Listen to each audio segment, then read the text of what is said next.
Hello दोस्तों, स्वागत है आपका हमारे YouTube चैनल पर। बच्चों, क्लास 10th मैथ में हम पढ़ रहे थे रेखांक ज्यामिति, जिसमें हमने 7B एक्सरसाइज शुरू कर रखी है, जिसमें से पिछली दो क्लासों में 10 तक के सवालों को कंप्लीट कर दिया गया। आज हम बताएंगे 11 से 15 के सवालों को, तो बने रहिए हमारे साथ। तो बच्चों, हाजिर हो गए हम लोग सवालों को लेके। आज सवाल हम करने वाले हैं 11। क्वेश्चन नंबर 11 देखो क्या कह रहा है। ठीक है, क्वेश्चन नंबर 11 कह रहा है, वह अनुपात ज्ञात करो जो बिंदु ए और बी को मिलाने वाली रेखा को एक्स अक्ष से जिस अनुपात में विभाजित करता हो। अच्छा, इस टाइप का हमने क्वेश्चन करा रखा था। ये क्वेश्चन नंबर जो है 7, तो क्वेश्चन नंबर 7 जैसे था उसी तरीके से आप इस क्वेश्चन को कर लीजिएगा। ठीक है, जिन्होंने क्वेश्चन नंबर 7 ना देखा हो, पिछली वीडियो में जाके देख लेंगे। 7 के जैसे ही ये क्वेश्चन आपका हो जाएगा। क्वेश्चन नंबर हम 12 बताने जा रहे हैं। ठीक है, तो 11 हम नहीं बताएंगे, क्वेश्चन नंबर हम बताते हैं 12। ठीक, 11 कर लीजिए कि सेम उसी तरीके से कर। वह अनुपात ज्ञात करो, 12 नंबर में क्या है, एक त्रिभुज के शीर्ष दिए गए। बेटा, एक त्रिभुज दे दिया गया, मान लो एक त्रिभुज बना लेते हैं हम ऐसे ही। ये हमने बना लिया। ठीक, तो त्रिभुज के शीर्ष दे दिए गए, यहाँ पे दे दिए जैसे -1, -3, -3, -2 और एक दे दिए गए 5, -1। ये आपको दिया गया, एक त्रिभुज बना दिया। कह रहा है ए व बी से खींची गई माध्यिका की लंबाई बतानी है। तो इसको मान लो ए, ये हो गया बी, ये हो गया सी। तो ए से और बी से खींची गई माध्यिका की लंबाई, तो हम क्या करते हैं, आपको ए से खींची गई माध्यिका की लंबाई बता देते हैं, तो वैसे ही आप बी से निकाल लीजिएगा। अच्छा, माध्यिका क्या होती है? सबसे पहले तो माध्यिका की बात करते थे। माध्यिका क्या होती है? ठीक बेटा, माध्यिका समझ लो। माध्यिका क्या होती है? किसी भी त्रिभुज के शीर्ष से सामने वाली भुजा के मध्य बिंदु, ये कौन सा बिंदु है? मध्य बिंदु। मध्य बिंदु मतलब इन दोनों का मध्य बिंदु है। मतलब शीर्ष से सामने वाली भुजा के मध्य बिंदु को मिलाने वाली जो रेखा होती है वो कहलाती है माध्यिका। अच्छा, यहाँ से एक चीज ये क्लियर हो गई कि ये मध्य बिंदु होगा। ये कौन होगा? मध्य बिंदु हो गई। अब ध्यान दीजिए कि यहाँ आप लिख लेंगे, चूंकि जो P है वो BC का क्या होगा? मध्य बिंदु होगा। मध्य बिंदु है, इसलिए जो P निकाल लेंगे पहले, तो क्या निकाल लेंगे? P निकाल लेंगे। मध्य बिंदु है P, तो P निकाल लेंगे। कैसे निकालेंगे? मध्य बिंदु निकालने का तरीका बेटा क्या है?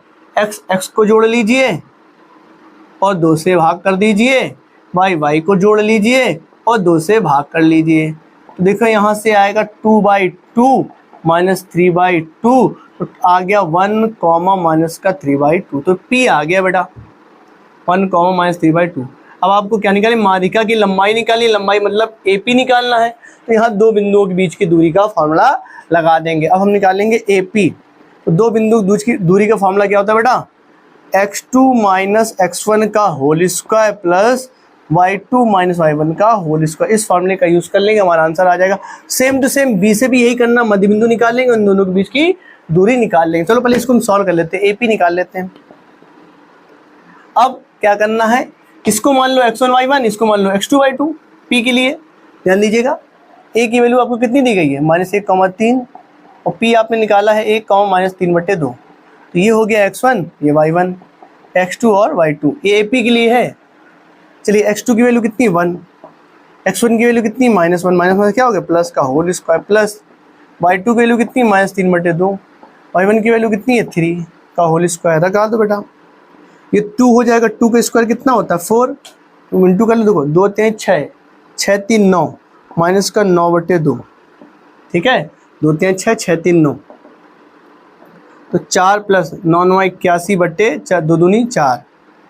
और पूरा सॉल्व करोगे कितना होगा? 4 चौको 16 + 81/4, तो टोटल आ गया 7 और ये 9/4, तो आंसर आ जाएगा √97/2। ठीक, 97/2। तो ये आगे माध्यिका की लंबाई कौन सी है? AP। अच्छा, यहाँ मात्रक भी लिख लो, क्योंकि कोई ना कोई मात्रक होता है, तो मात्रक लिखिए। अब सेम टू सेम ऐसे ही कर लेना B के लिए। B से माध्यिका डालोगे, यहाँ पे एक बिंदु आ जाएगा मध्य बिंदु। मध्य बिंदु निकाल लेना, उन दोनों के बीच की दूरी निकाल लेना। फटाक से इसका नोट कर लो, और इसी तरीके से आप क्वेश्चन नंबर जो 12 है वो कर लेंगे। ठीक है, क्वेश्चन नंबर 13 हम बता देते हैं आपको। ठीक, इसको रफ कर दें। चलिए रफ कर देते हैं।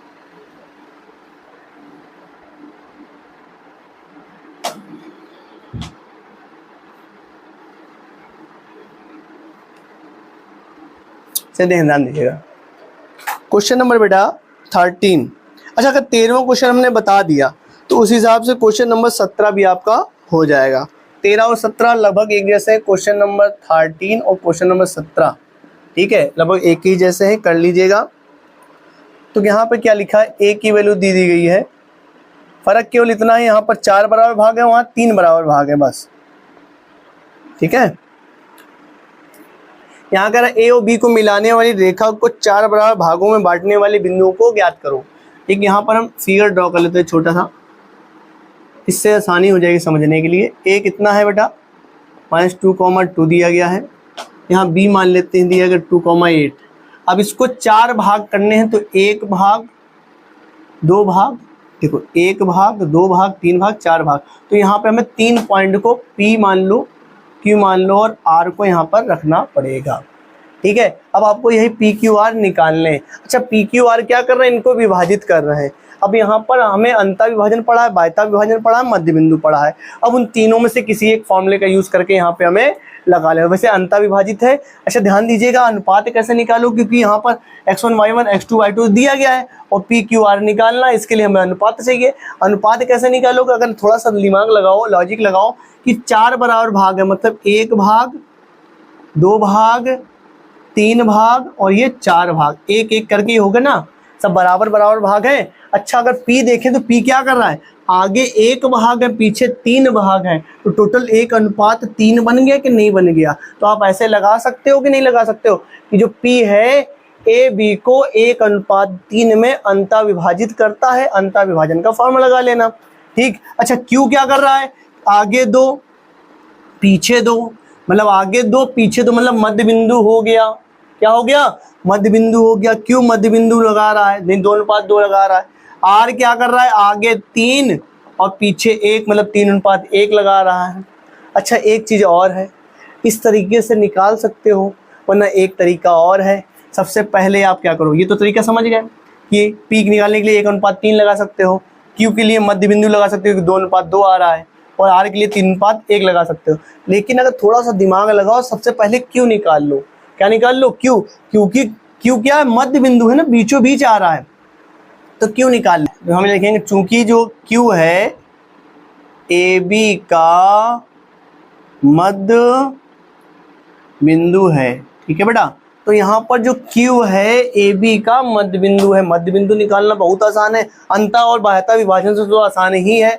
तो Q निकाल लेंगे। Q के कैसे निशांक, तो Q बराबर क्या हो जाएगा, निकालते कैसे Q, x1 और x2 को जोड़ लीजिए, x1 और x2 को जोड़ लीजिए और 2 से भाग कर दीजिए।